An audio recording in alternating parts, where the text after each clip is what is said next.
bom estarmos juntos aqui para podermos refletir na Bíblia, na Palavra de Deus, este livro tão importante. A Bíblia diz assim: santifica-os na verdade, a tua palavra é a verdade, a Bíblia é a verdade. O próprio Jesus disse ser a própria personificação da verdade. Ele disse assim: eu sou o caminho, a verdade e a vida. E a Bíblia é a revelação de Deus. Esse livro é um livro muito importante. Eu gostaria de falar um pouquinho sobre esse livro com você nessa semana. Aqui no Apocalipse, no capítulo 11, o verso 3, veja só o que diz aqui a respeito do que profeticamente iria acontecer com a Bíblia. Diz assim: darei as minhas duas testemunhas que profetizem por 1260 dias, vestidas de pano de saco. São estas as duas oliveiras e os dois candeeiros que se acham em pé diante do Senhor de toda a terra. Aqui, a Bíblia claramente revela, pelos estudos do Apocalipse, a própria simbologia das duas testemunhas vestidas de saco.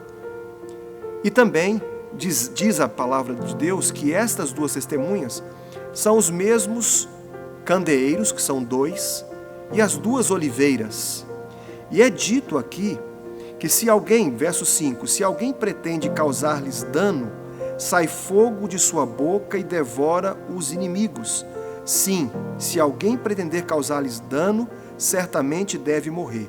E diz o verso 6, elas têm autoridade para fechar o céu, para que não chova durante os dias em que profetizarem. Aqui claramente está falando sobre a Bíblia Sagrada. Fala sobre o Velho Testamento e o Novo Testamento. Essas são as duas testemunhas. Mas antes de falar um pouquinho mais sobre a Bíblia, eu gostaria de contar para você uma história de um pombo-correio chamado Cher Ami. Traduzindo do francês, seria querido amigo. Esse pombo, ele foi usado na Primeira Guerra Mundial, no dia 3 de outubro de 1918, quando a 77ª Divisão de Infantaria dos Estados Unidos estava numa última guerra que finalizaria a Primeira Guerra Mundial, na verdade, a última batalha que finalizaria essa guerra. A história conta que os soldados, 554 soldados americanos, ficaram encurralados. Eles ficaram sem munição, ficaram sem alimento, ficaram numa situação muito difícil porque estavam próximos da linha inimiga. Quando o Major Charles teve a ideia de soldar um pombo-correio. E esse pombo-correio levou uma mensagem na cânula da perna esquerda, uma mensagem de pedido de socorro. O fato é que quando aquela ave foi solta, existe até uma foto bonita que mostra o momento em que o soldado soltou aquele pombo-correio, ele foi atingido, ele foi alvejado no meio do tiroteio, e ele caiu no meio da floresta. A floresta chamava Floresta de Argonne. Mas quando o pombo caiu, ele logo levantou o voo novamente, porque ele havia sido atingido na perna direita. E foi chamuscado também com pequenos estilhaços no seu corpo. Mas ele alçou o voo novamente e no meio do tiroteio conseguiu chegar até a base americana. Hoje, todos que conhecem a história sabem que aquele pombo-correio, com aquela mensagem, salvou 194 soldados americanos sobreviventes. Você já percebeu como uma mensagem ela é importante? Como muitas vezes uma mensagem pode salvar vidas e vidas de outras pessoas? Nós também temos a Bíblia, que é a palavra de Deus, e ela contém uma mensagem, mas uma mensagem extremamente importante e relevante para os tempos em que nós estamos vivendo. Porque esta mensagem não é só uma mensagem verdadeira, mas é uma mensagem que pode salvar vidas. A Bíblia fala assim que essas duas testemunhas, elas tinham autoridade, mas a Bíblia também diz, se nós lermos aqui, não vamos ler todo o capítulo, mas diz assim que a besta, ela perseguiu essas duas testemunhas. E diz a Bíblia aqui, no capítulo 11, que elas foram vencidas. No capítulo 7 diz assim: quando tiverem então concluído o testemunho que devem dar, a besta que surge do abismo pelejará contra elas e as vencerá e matará. Aqui é uma referência aos 1260 dias que no período profético equivale a 1260 anos, que a igreja primitiva foi perseguida por Roma papal. Nesse período, muita coisa aconteceu. Bíblias foram queimadas, igrejas foram fechadas, os cristãos foram perseguidos por seguirem o Velho e, naturalmente, aquilo que depois se tornaria o Novo Testamento. Eles procuravam seguir os ensinos de Jesus. Bem, queridos, a Bíblia fala que esta verdade que foi perseguida com os seus seguidores, essa verdade seria novamente restabelecida e que seria pregada no mundo inteiro e que Jesus voltaria. Por isso, queridos, a Bíblia diz assim, no capítulo 14, no verso 6, que nós temos um evangelho.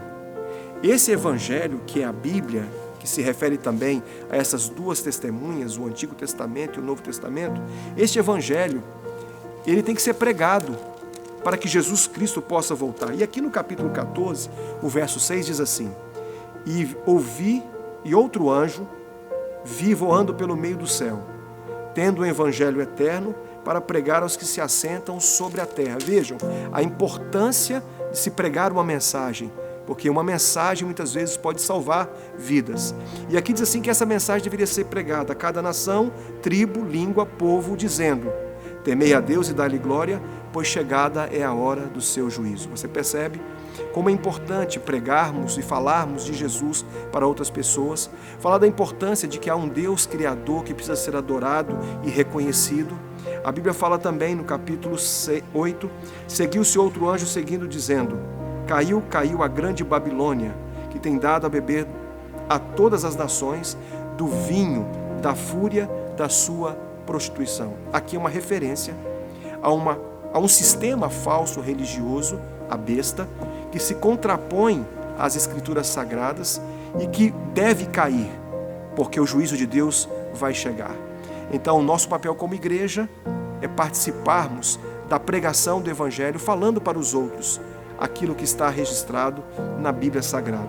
E, finalmente, a Bíblia diz assim, no verso 9, no mesmo capítulo 14, seguiu-se a estes outro anjo, o terceiro, dizendo, em grande voz: se alguém adora a besta e a sua imagem, e recebe a sua marca na fronte ou na sua mão, também esse beberá do vinho da cólera de Deus, preparado sem mistura do cálice da sua ira, e será atormentado com fogo e enxofre diante dos santos anjos e na presença do Cordeiro. Vejam, aqui nós vemos que aqueles que aceitarem a palavra de Deus e seguirem os seus ensinamentos, receberão a sua marca na fronte e na mão.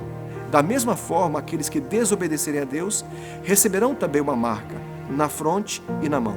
A marca da besta é o número 666. Na verdade, esse número, ele nada mais é do que algo simbólico. O que na verdade está sendo dito aqui é que com a mente nós decidimos quem é que nós vamos servir, se o Deus Criador ou se Satanás. As mãos têm a ver com a nossa atitude, com a decisão, com as escolhas que nós fazemos. Hoje você precisa decidir quem é que você vai seguir, quem é que você vai adorar. Por isso, quando você tiver que tomar a sua decisão, pense bem se você quer ser selado com o selo de Deus ou com o selo do inimigo. Eu quero orar por você durante essa semana. Aproveite essa semana para pensar nisso e se preparar para receber o selo de Deus. Vamos orar? Querido Pai, nós queremos receber o Teu selo, não queremos receber o selo da besta. Portanto, Senhor, nos ajude a termos a consciência de que precisamos adorá-lo como nosso Senhor, como Deus e Criador, que possamos encontrar todos os motivos para poder fazer assim como o Senhor pediu que fizéssemos. E nós os temos. Pedimos em nome de Jesus. Amém.